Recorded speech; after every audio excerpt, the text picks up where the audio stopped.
పోటాపోటీగా high commission ఉద్యోగులను భారత్ పాక్ బహిష్కరించాయి. మొదట పాక్ హై కమిషన్ ఉద్యోగి రహమాన్ ను భారత్ బహిష్కరించింది. ఆ తర్వాత భారత హై కమిషన్ ఉద్యోగిని బహిష్కరిస్తున్నట్లు పాకిస్తాన్ ప్రకటించింది. పాకిస్తాన్ తో కాల్పుల విరమణ కొనసాగుతున్న వేళ భారత్ అనూహ్య నిర్ణయం తీసుకుంది.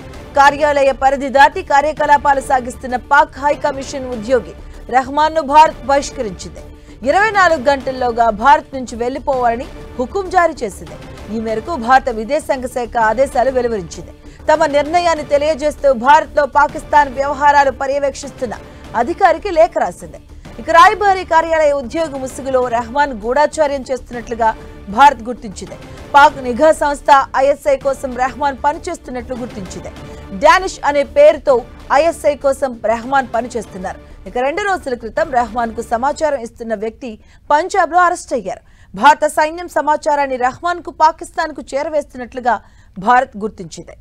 మరోవైపు ఇస్లామాబాద్ లోని భారత హై కమిషన్ సిబ్బందిని బహిష్కరిస్తూ పాకిస్తాన్ నిర్ణయం తీసుకుంది.